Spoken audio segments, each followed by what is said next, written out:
Hello, everyone. Welcome to our webinar on theory of change. It's really great to have you all here with us. We can see we've got 96 people who've dialed in already. And I expect we'll get a fair few more. We had 400 people, over 400 people RSVP. So this is a pretty popular topic. It's one of the biggest turnouts we've had. So it's great to have you all here with us. As always, I'd like to start by acknowledging the traditional owners of the lands that you're all joining us from, wherever that may be in the world. And I pay my respects to the elders of these lands, both past and present. In my case, I pay my respects to the Wurundjeri people of the Kulin Nation. And I'd like to also acknowledge that in Australia, sovereignty has never been ceded. And we are living and working on what is and always will be Aboriginal and Torres Strait Islander land. As some of you all know, my name's Cam, and I'm the head of the Academy here at Clear Horizon. And we're Asia Pacific's, or one of Asia Pacific's largest evaluation and design consultancy. We're based in Melbourne, and we support change makers with co-design and evaluation solutions for people, place, and planet. And our Academy, and we're the group that's hosting this session today, we're all about taking the knowledge and skills and wisdom that's been developed by our consultants over the years and translating that into learning that you can take away and apply in your work. We deliver courses in a range of things. Measurement and evaluation is our flagship course. We also do theory of change, the topic of this webinar, as well as data visualization and reporting, evaluating systems change and place-based approaches, and most significant change, which is an approach that we're quite well known for. So a quick overview of how today is going to work. In a moment, I'm going to introduce you to our panelists, who you can see up the top here. And then I'll throw a few questions out to them to get the conversation rolling. These questions will definitely include things that you've sent to us via your registration forms. So we've had a look at those, done some thematic analyses, and pulled them together into a few questions that I'll pose to our panelists. If you'd like the panelists to respond to other questions, please do make use of the Q&A box down below. You should see a Q&A button you can click on. When you click on that, you can type in the question that you'd like to ask.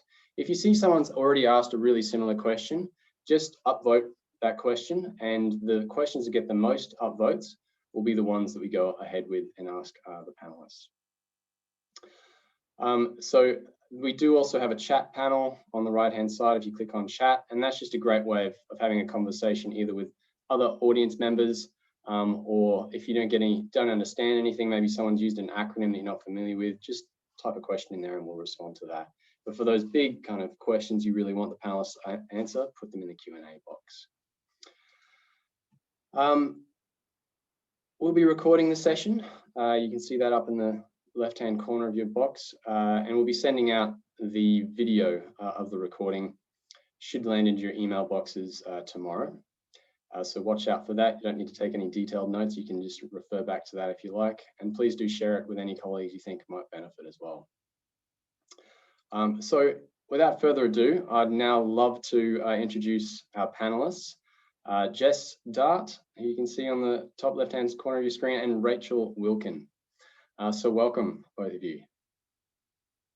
Hello, how are you going? Welcome, everybody. Nice to see you here today.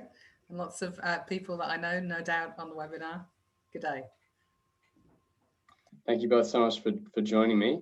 By way of introduction, Rachael is the manager of the Apiary Fellowship at the Front project, and they're an organisation dedicated to improving quality and access in Australia's early childhood education system. Rachael has over 10 years experience in the child and youth sector, working with leadership teams, implementing projects and quality processes, and managing collaborative initiatives with stakeholders and colleagues. Rachael is super passionate about systems change and its ability to bring about lasting, significant impact.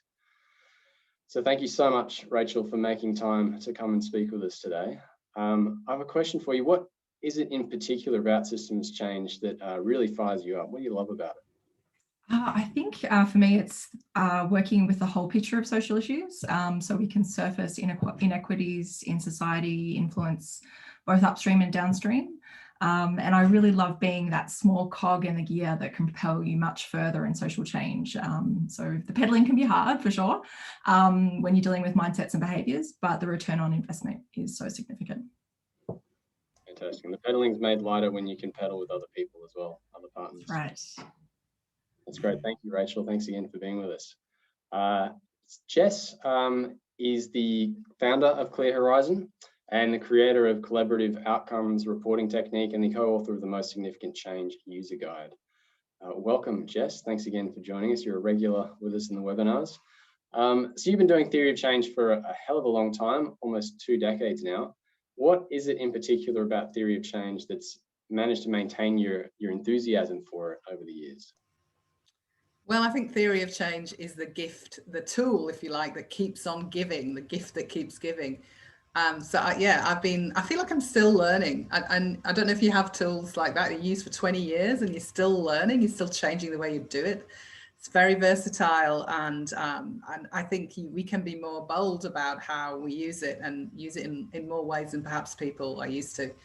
And I guess the 2 things that I love about it most, though, is number one, it has the potential to really help people create better designs that really achieve impact. So that's got to be the number one, hasn't it? When you see people rethink what they're doing and going, okay, so if we do that, we're not actually going to achieve our impact. We have to rethink this. So this incredible ability to bust assumptions and get people to really think about what they're doing.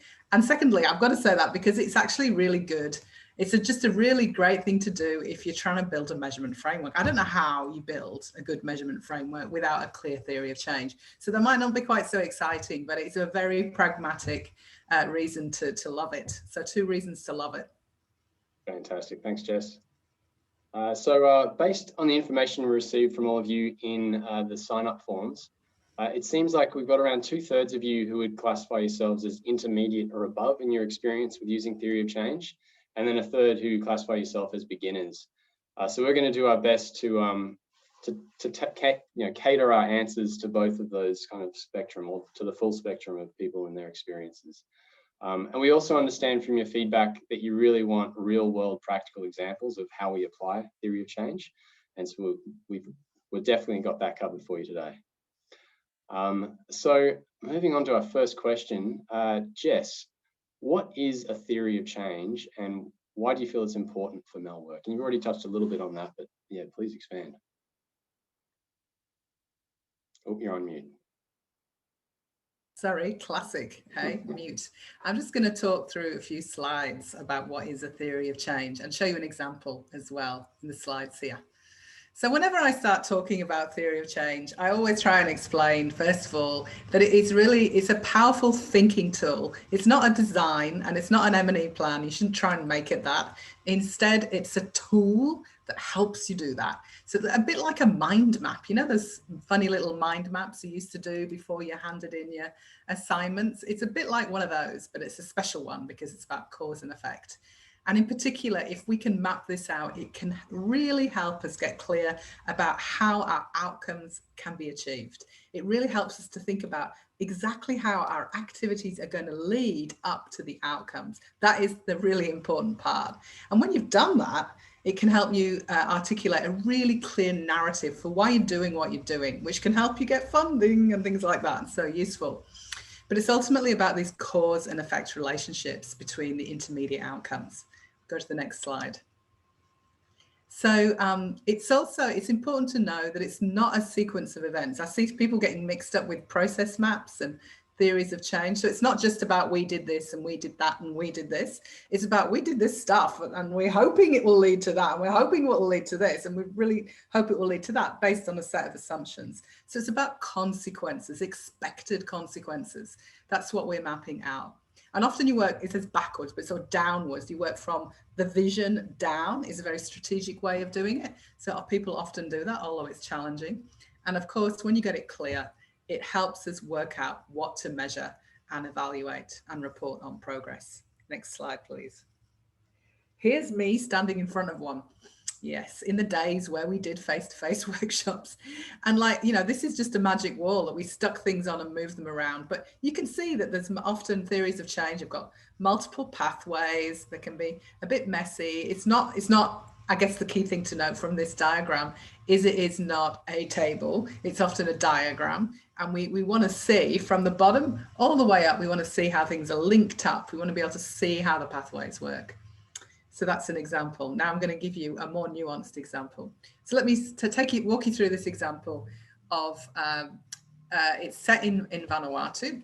So the aim that we want to see, that everybody wants to see, is more kids completing school in Vanuatu. And of course, there's a context to this. I don't know if you know Vanuatu, but there's lots of islands and it's very remote. And there's also lots of languages.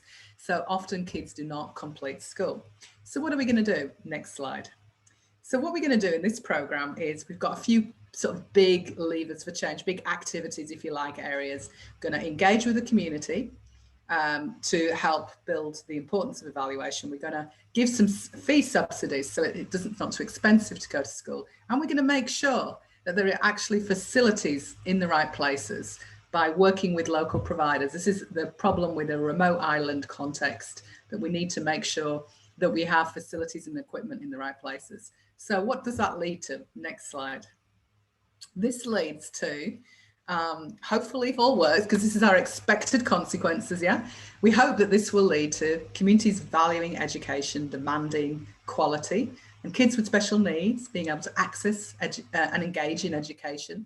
There's cost of schooling, not restricting attendance, and school facilities are adequate and secure, and that there's enough schools in the right places. Now, these are the things we want to see. We think if we get these intermediate outcomes in place, that we might be able to achieve our end of program outcomes, which is the final level.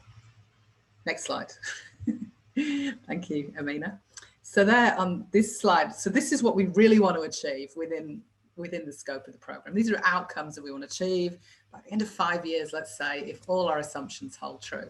So what we want to see is girls and boys, including those with disabilities, able to actually access early years schooling, because we know that's important, more children enrolling at primary school as a result, and children actually staying without repeating. And that is how we will get to more children completing school in Vanuatu. Now, sometimes we have some principles that wash over it. And in this case, we've got a couple. We've got up the side there, you can see everybody should have access to school as a principle. Local ownership, local communities value and contribute to schooling. These days, often we complement a theory of change with a set of principles. There's a big interest in principle-based evaluation at the moment, so it's really helpful. They wash across it all. And the whole thing is based on assumptions, lots of assumptions, but there's a couple of key assumptions. And these are that school is of sufficient quality to be valued. How about that these kids, you know, the parents and the families are rational in not sending their kids to school because it's more value for them to be doing something else. So we haven't worked on the quality here. So we're basing this as a dependency, if you like. So that's an assumption. And there's also an assumption that there are local providers willing and available to help deliver and build facilities and equipment. We've based our theory of change on that. Now, I've run through this pretty quick, but I just wanted to give you a flavour of how a theory of change can be turned into a narrative, and how we have boxes and arrows, and how we often have principles and assumptions. So that in a nutshell is an example of a fairly simple but high level theory of change. Okay. Thanks so much, Jess. It's great to have a really quick walk through what one of these looks like. So Rachel, really keen to hear from you a bit more about the Front project. We're going to use this as an example for this webinar and how you use theory of change to inform MEL in practice. Sure. So the Front project, just going on our organisation,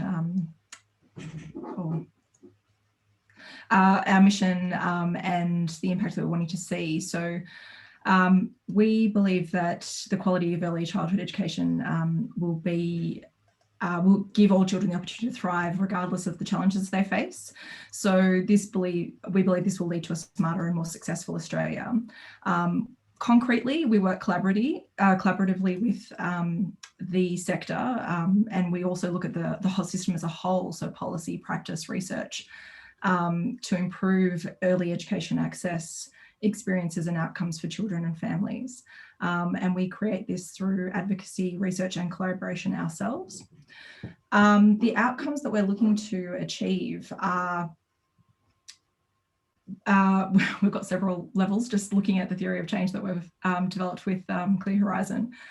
Can we show the theory of change, Amina, please? Yeah, it'd be great to see the slide. Sorry, it helps to prompt. There's some pretty big, ambitious outcomes that we're looking to achieve, which are around early childhood education meets the needs of children and families experiencing disadvantage. So that's a real strategic outcome that we're looking to have impact on. Social norms and narratives change, to see education as core and essential to the community as much as infrastructure, so rather than babysitting.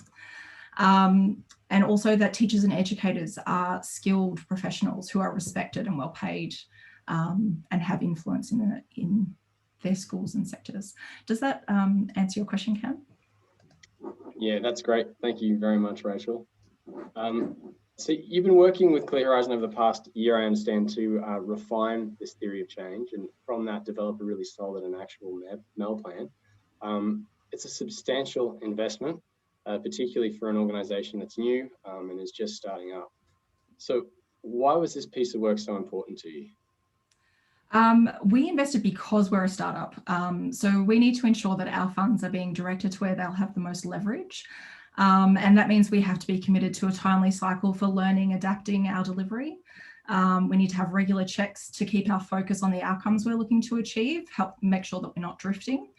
And this is essential for helping us to strategically scale up. Further objectives to the MEL are obviously being able to clearly communicate our journey to our collaborators and stakeholders. We try to work as transparently as possible, and you have to be, I think, as a startup, so that people know what resources you're working with and know when you're being stretched. There's also some really tricky aspects to demonstrating systems change, like I mentioned before, shifts in mindsets and policy change, which I think Jess is going to go into a bit later. And so measuring that is actually a bit hard, and Clear Horizons was so integral in helping us work that out. That's great. Thanks, Rachel. Jess, did you have anything to add there from your perspective? Yeah, I just think it's amazing. I'm so impressed with the Front project for investing so much in measurement and MEL. And I see this more in organisations that are really trying to achieve impact, especially where it's complex, where the changes that you're trying to achieve, people don't know what the answers are at the beginning. So it's complex in that sense. Like we say we have to learn our way through change. And if you think about that, if you have to learn your way through change, like you're trying things, gathering data, looking at what it means, and then, changing and adapting in order to reach your impact, golly, you need good MEL, don't you? You need lots of MEL. You need to really invest in measurement, evaluation and learning, and take it really seriously. And that's what I love about working with the Front project, is that they really have made that commitment to really invest in MEL all the way, So I think this is a classic example of a project that does need a really, really good go at MEL. It needs to invest in MEL. It won't be able to achieve its outcomes without it, will it, Rachel? It just is absolutely critical. Absolutely. So it's an example of that. But it's not to say it's easy, because measuring systems ripples and systems change and policy changes, and showing that you had something to do with it is really challenging. So it's also a really challenging example that we're sharing with you today. Yeah. Fantastic. And Jess, did you want to walk us through this particular theory of change? Yeah, well, maybe I'll say a little bit more about it, if that's okay, Rachel. So, I walked you through the Vanuatu example, and this is similar, but you'll notice a few differences. You'll notice that we've got system level outcomes here. We've got levers for change. So we've got slightly different language. And that is because this is a systems change initiative. So we've got the work we're doing, and then there's 1, 2, 3, 4 streams of work. So there's practice change, sector relationship, alignment and advocacy. So there's a whole big advocacy piece, policy and resource change, and civic business mindsets and behaviours. So it's a very ambitious piece of work, this is. And the systems level outcomes took a lot of landing, and we'll talk about that later. but it's things like a cohesive and networked sector with shared vision and capability, and it being funded appropriately, and like civil society and businesses expecting high quality early education, and actually increased standing of the early childhood profession.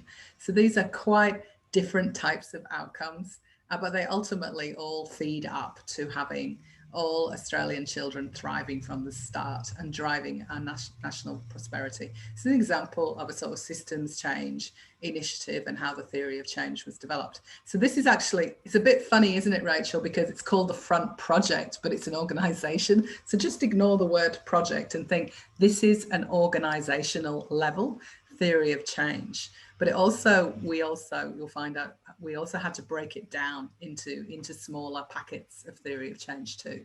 So we ended up applying it at 2 levels. Maybe that's enough for now, because we're going to talk about how we used it, aren't we, shortly? Yeah. Cam?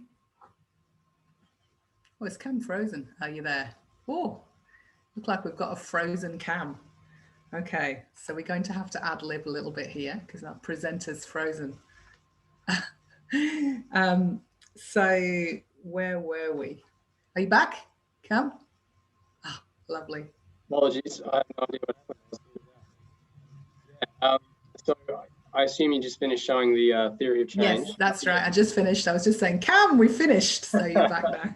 Sorry about that. Yeah, we'd love to see how does that translate in a really practical way into your MEL planning?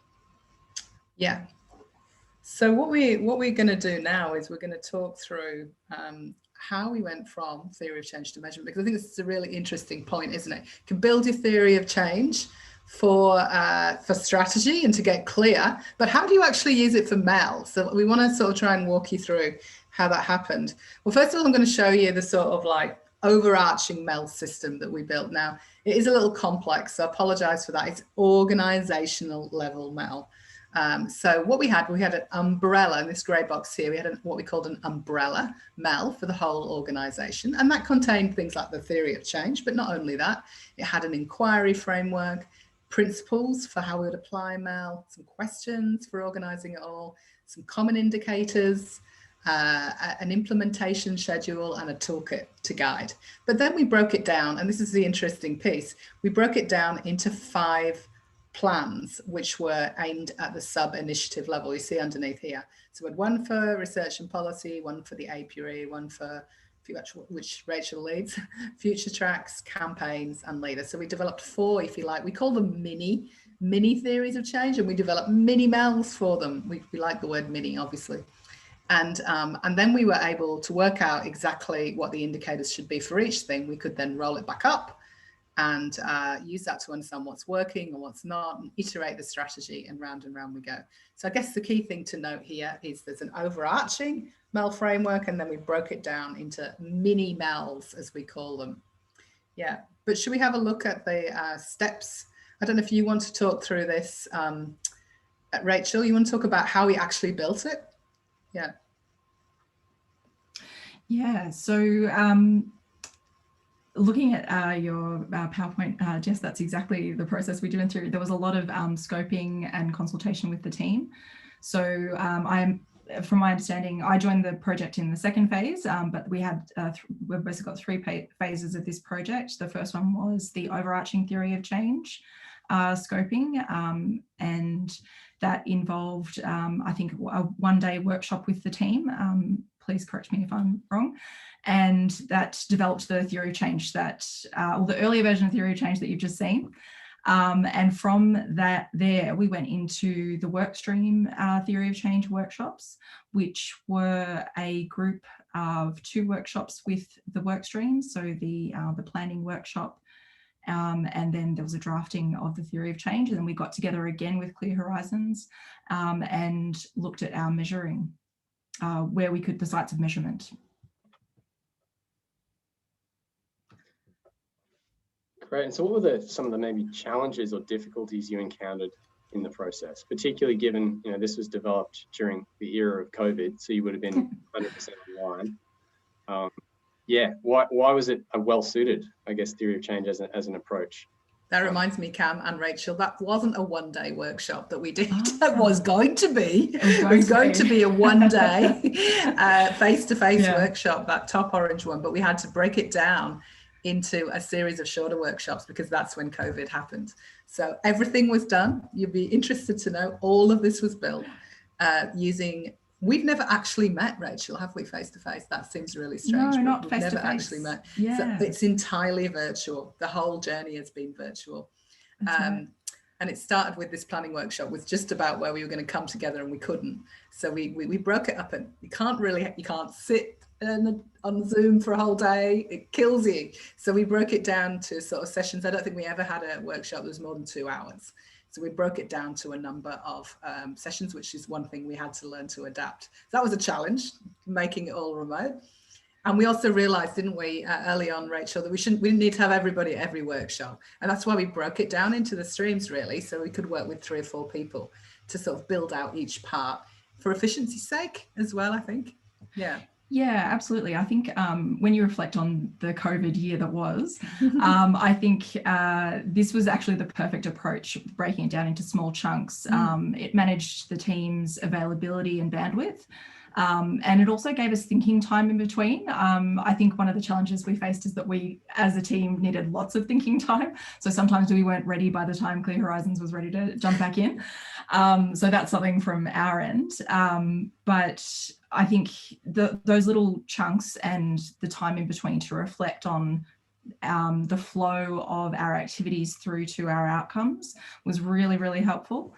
And yeah, it probably, COVID, it probably went on a lot longer than you expected it would, the development process, Jess. But again, I think that was exactly what we needed to really think through how we were going, because there was a lot of adapting that we were doing internally. One of the things that Jess said to us from the beginning of the process and all the way through was that theories of change are meant to be adaptable to the circumstances and what organisations are dealing with, so long as you're keeping your eye on your outcomes. And that was very true of us during COVID. There was lots of adaptation we had to do on the ground in terms of our delivery, but keeping our eye on the outcomes through this process was really important. There was lots of change, wasn't there, in the theories of change? We'll talk about that as we went through. Yeah. I think in total, I was trying to work out how many workshops we held, but it must have been about 14 2-hour workshops over the period of about 6 months. Would that be about right? It would be about right. And I think there was definitely a lot of time. We had the benefit of a lot of time with you and your team. And I think about halfway through, we realized that actually what we needed to do was, one of my colleagues has this amazing word called smush. She's like, you've got to smush the overarching theory of change with the workstream theories of change. So we started at the overarching, went down into the mini theories of change, and then went back up again to the top. To make sure everything was consistent and we had a good picture of what we were measuring and why. That's great. Yeah, we found something very similar in terms of, you mentioned that the time gap between sessions being really useful and helpful to give breathing room for thinking. We find that with our learners in the academy, now that we've transitioned fully to online, people have lots of thinking time between sessions, to work on their theory of change as a group, as opposed to having to do it all in the one day. So it definitely has its benefits. I actually think it's better in a way, because I think people might be looking at this. If you've got a smaller thing and you're feeling a bit overwhelmed, we'll talk about how we built the mini MELs. The mini MEL is more like a project level MEL plan. So we had those in this as well, but this was a whole organisation. Can we give people the scale of this? How many staff are there? What sort of budget? Can we give people an idea of the size of the front project, Rachel?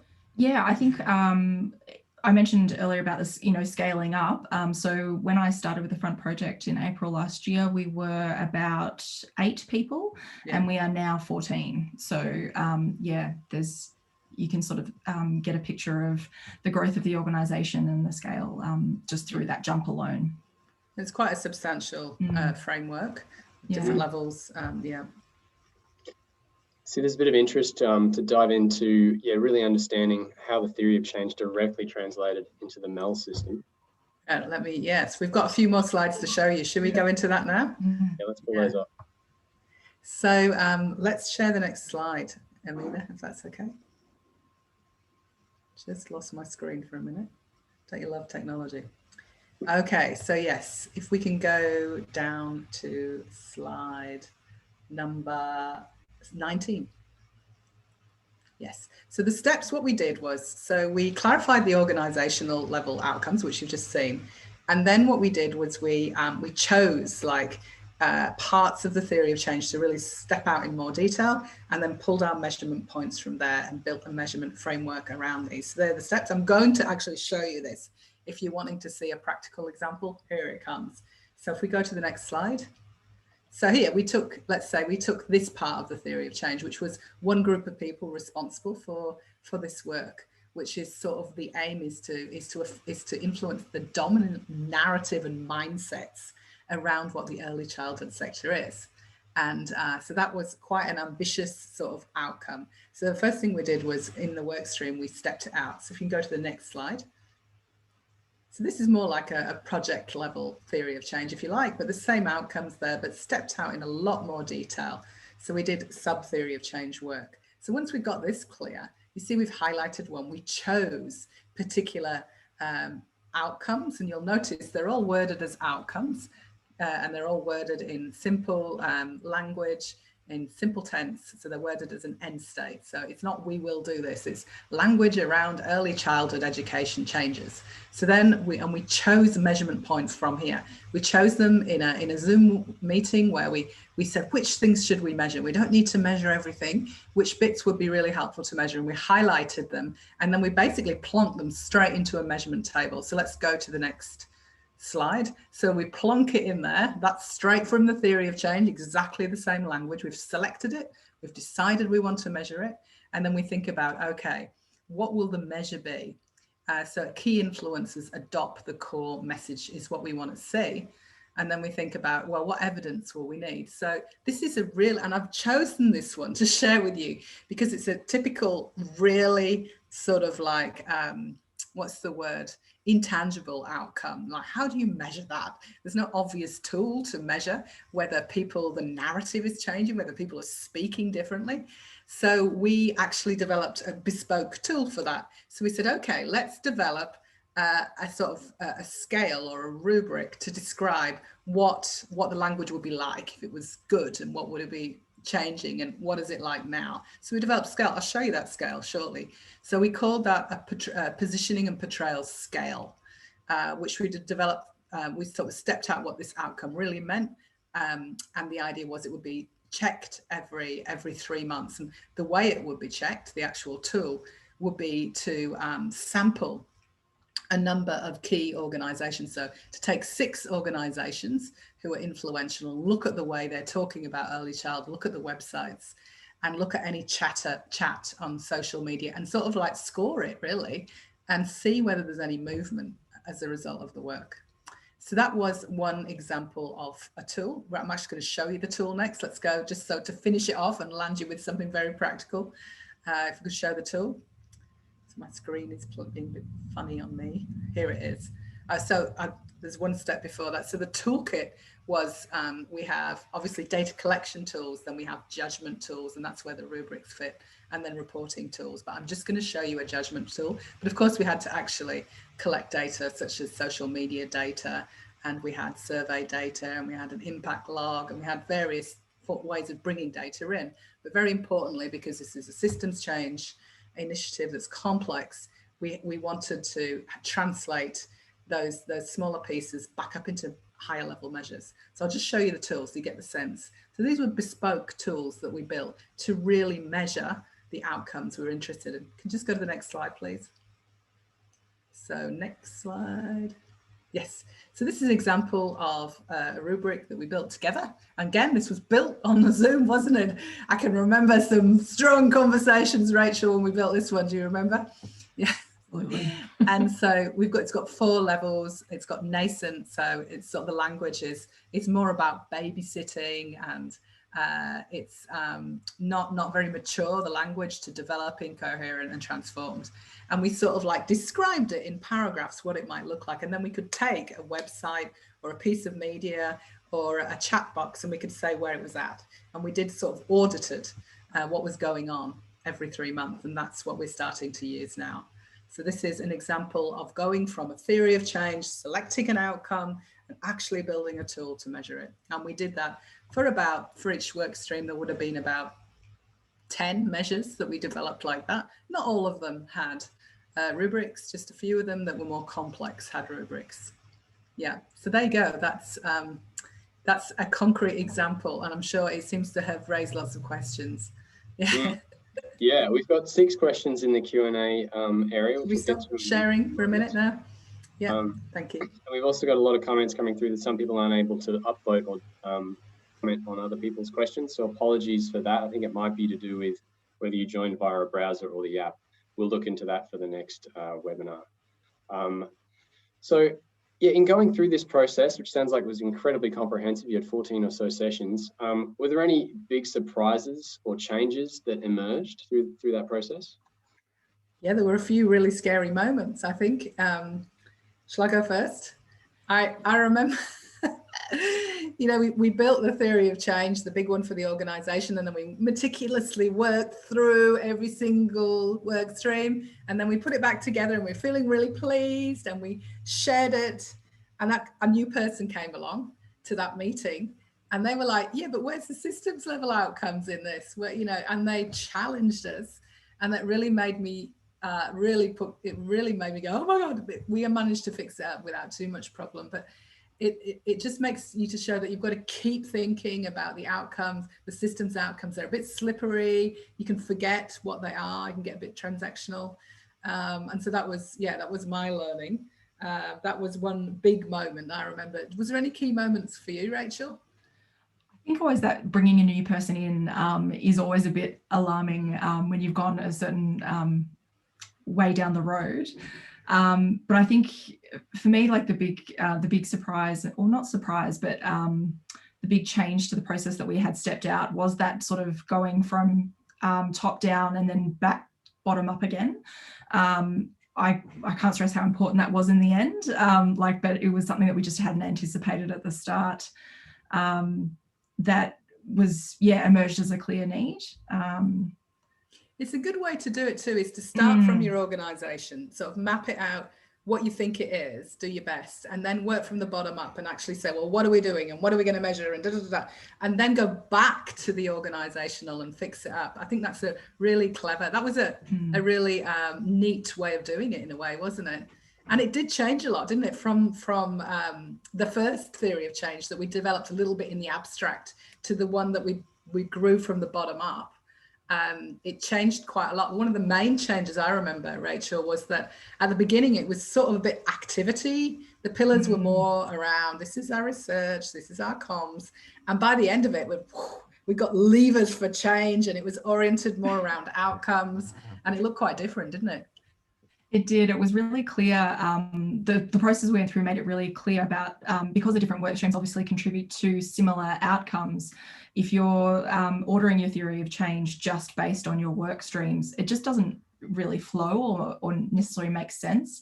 And you can also double up or triple up on your measures. So the process of going to the toolkit, from the theory of change to the toolkit, meant that we weren't doubling up, which has a lot of impact on your staff resourcing and your data collection internally. So I thought that was a really important aspect of what we did. Being able to tell the story at the end of the day, like if you've got really clear outcomes, instead of selling a piecemeal story, like we did this research and got this and we did these comms, instead of saying that, no, this is how we achieve these outcomes together as an organization. Yeah, exactly. I think in the future, I probably would get our comms team to write up the narrative as well. Like when I look at the diagram, it's really clear to me and I can see the pathways, but speaking it is a different thing as well. So having a written narrative as well, I think I'll get our comms team to do that as well. It's really helpful. Absolutely. Yeah, it's really important for people who weren't involved in the process. Yeah, getting the narrative right. Anything else that you'd recommend that you've learned through the process?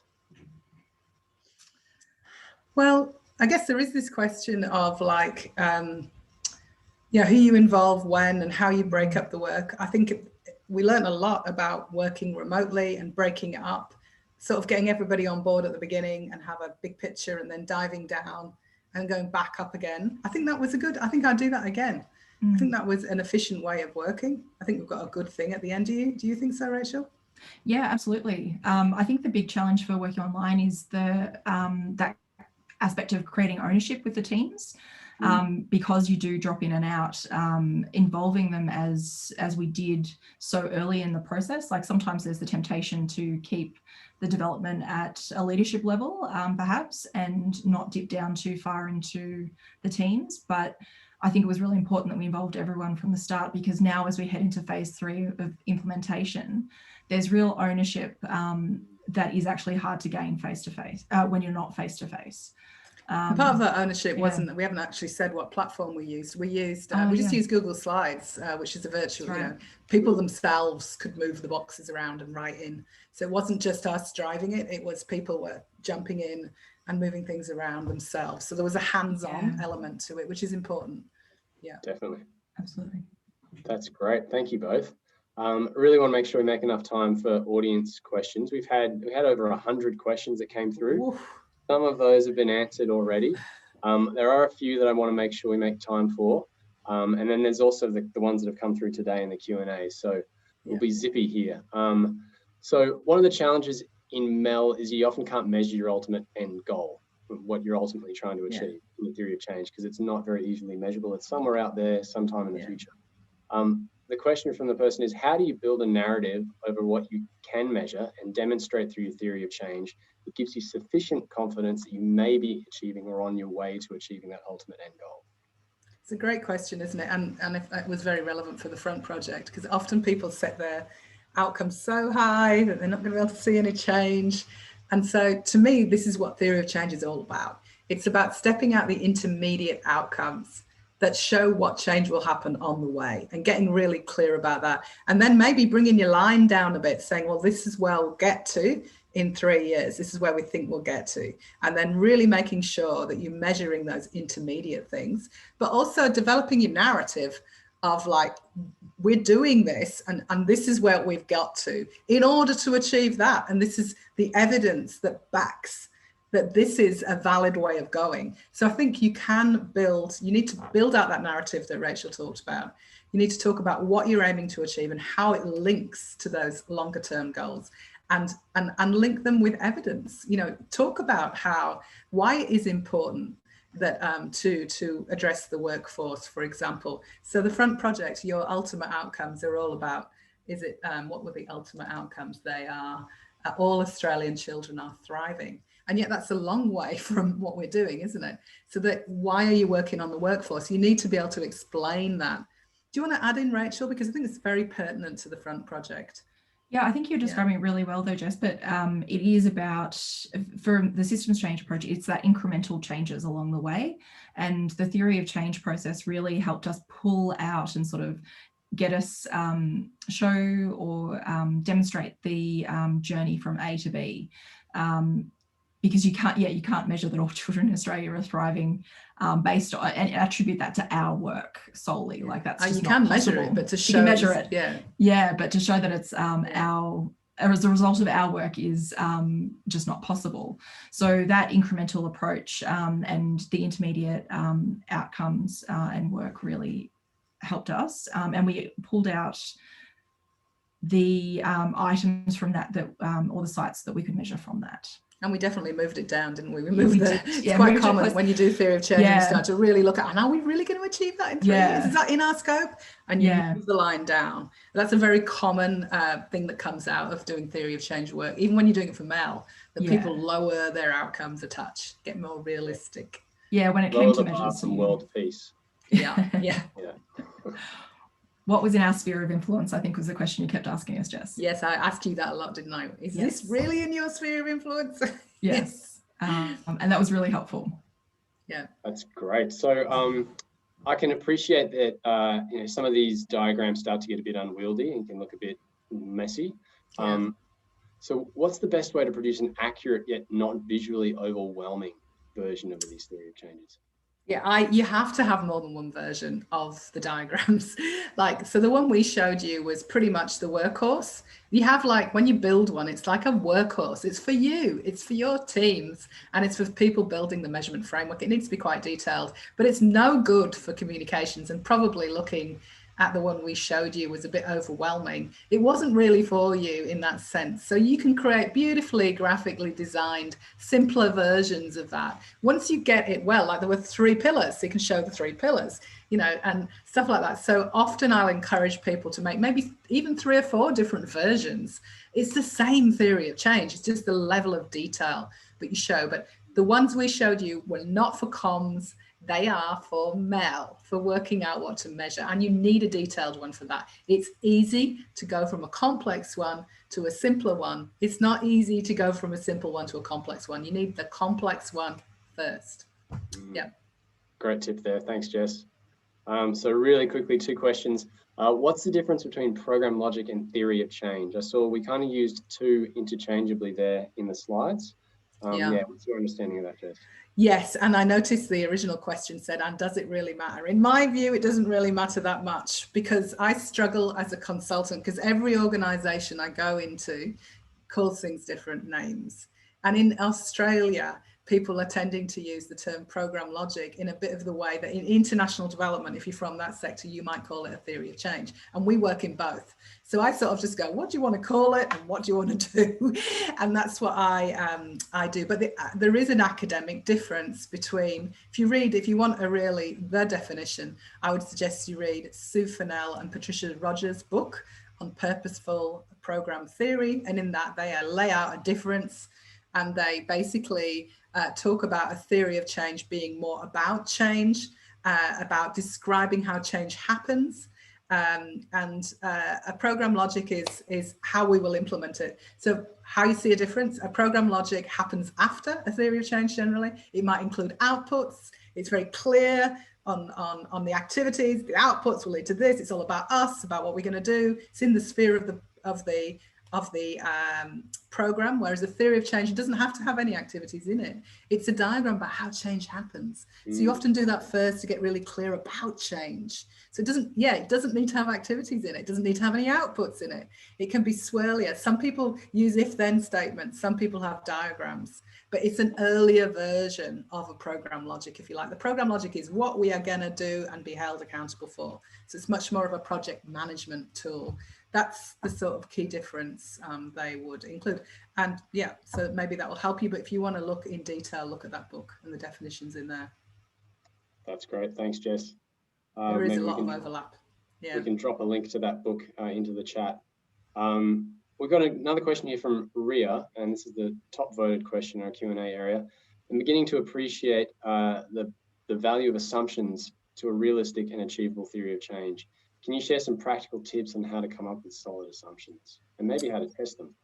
Yeah. Jess is frozen, your video is frozen, but we can hear you. You can hear me. I'm going to keep talking. Is that okay? You can hear me okay? Yep, that's great. Yep. So, well, every box and every arrow is an assumption. So the first thing I would say to you is if you write them all down, you'll have about 150. So don't bother doing that. If it's already in the logic, assume you've got it, right? So you test that through MEL. But sometimes there are some additional ones that aren't there. And they're the ones that I call dependency assumptions, right? Our thing, this will lead to this and this and this. If this holds true, this assumption, we're banking, we're depending on this thing that's sort of out of our scope actually being right.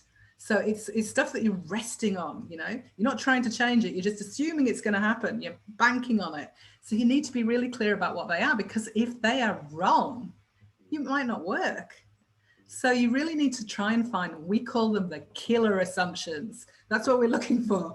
Killer assumptions. Assumptions that we either don't know whether they're right or not, or that we actually think they might be wrong. So you're really looking on the out for them. And they're not actually normally an arrow or a box. They're normally a few steps back, or what's not there. So it's often like saying, but the way you can test for them is you can do a bit of a really, really critical, and this is another question, how do you interrogate a logic critically? But you can practice this thing where you go, does this, and this lead to that on their own? Are they sufficient to lead to that? And often people go, no, we need this also. Like we also need, you know, we need in the case of the front project, I'm trying to think of a good example. I guess you need a parliamentary system, or you need government that is actually prioritizing and interested in this topic. And I guess we have got some work towards that, but we're assuming to a certain degree that there is some appetite for this in the Australian public sector. So that's an example. And if that's wrong, well, the whole thing isn't going to work, is it? You might have to go down a different line. So it's trying to find these really key assumptions. How do you find them? You can look to see, well, these things, does it lead to that? Is there anything else? You can stand back a few paces and go, what have we missed? It's quite hard to get to them, actually. But when you get to them, you then can actually rank them. You can see them as a risk, like treat them like a risk. Like, what's the risk of this not holding true? What evidence that we have will it? And if it doesn't hold true, what are the risks to our outcomes? And that's how you identify. So you sort of take a bit of a risk approach to them. And I'm always trying to find them. And they are really, really key, because if they don't hold true, you're not going to achieve your outcomes. Yeah. That's great. And it can inform design there. And maybe you need another pathway in case that pathway falls over or is killed. Yeah. So I look for killer assumptions, dependency assumptions that are not going to hang together. Thanks, Jess. That's great. And thanks, Ria, for the brilliant question. Kate asks, can you say a bit about how you developed indicators between the overarching and mini theories of changes? Well, yes. We had a bit of it's a bit complex because it's organizational. But first of all, we have 3 levels of measurement. So we have a measurement at the population level or the mission level outcomes. And in fact, if you go back to, it says the 3 levels, and the mission level outcomes were things like workforce participation, weren't they, Rachel? And things about developmental status of kids. What can you give me some examples?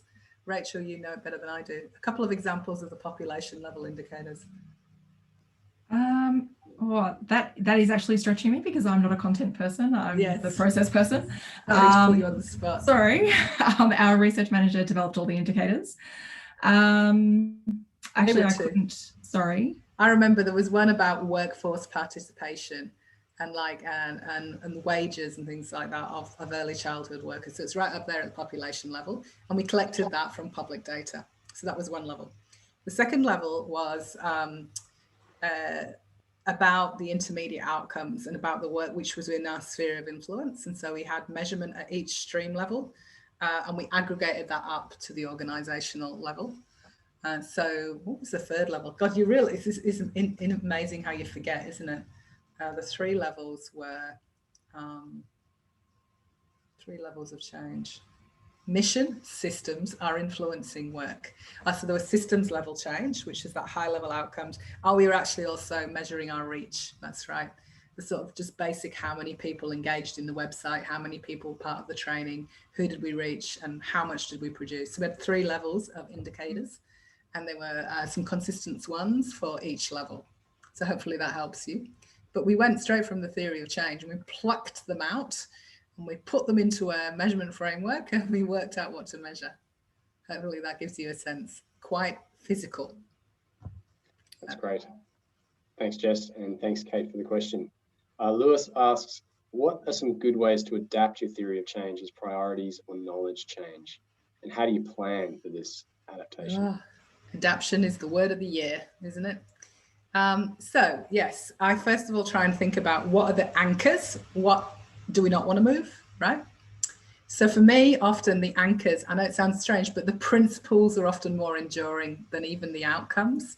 So the principles, like our values and how we want to, they often don't change. So identify the things that aren't going to change. And often the really high level stuff, like the front project's unlikely to change. It's really high level vision, is it? You know, might tweak the words, but not the direction. It's going to be about early childhood.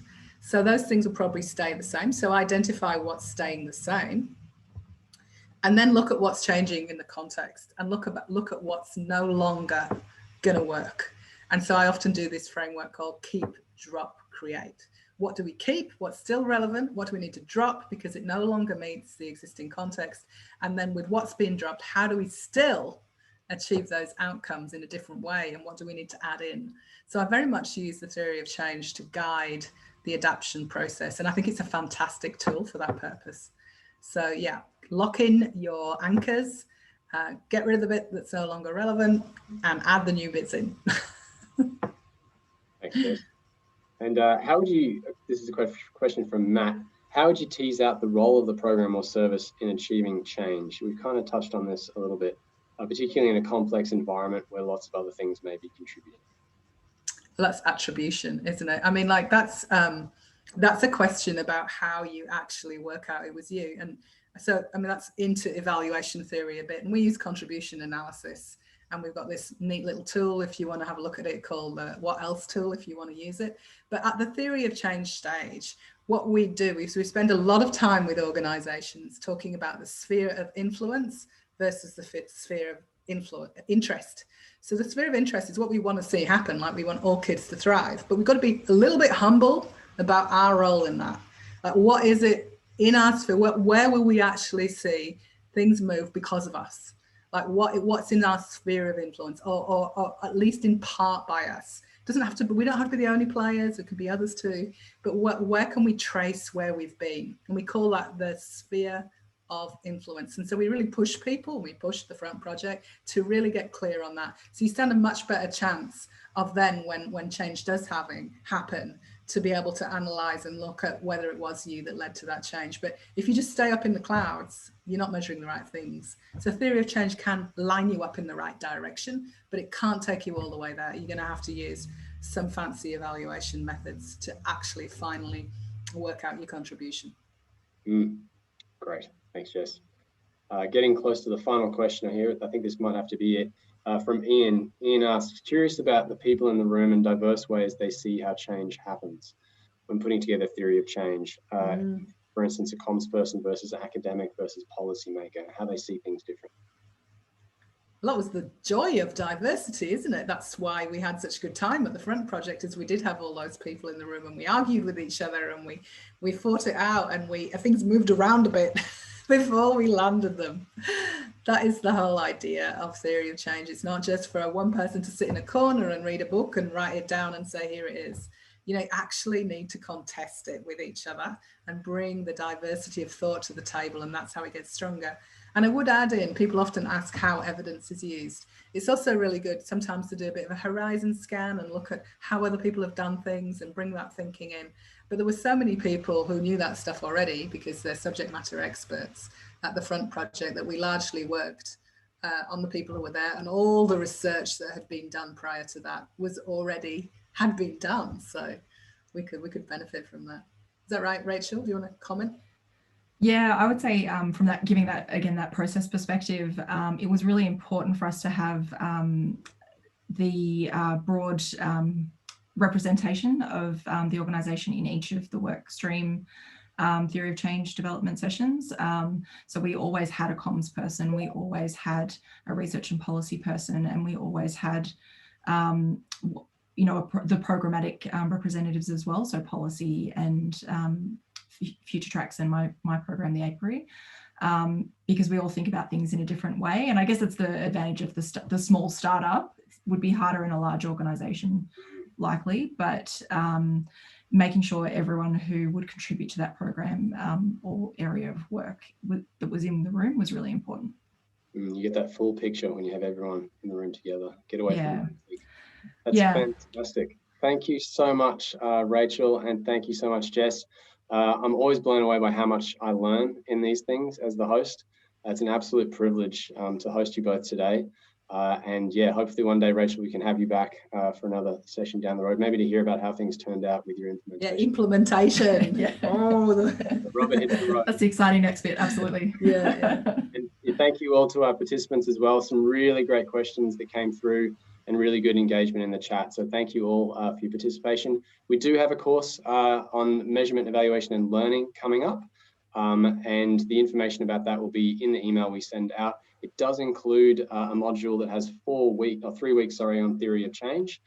So if you're interested in that, have a look at the link, and we're offering a 15% discount, I believe, to access that course as well.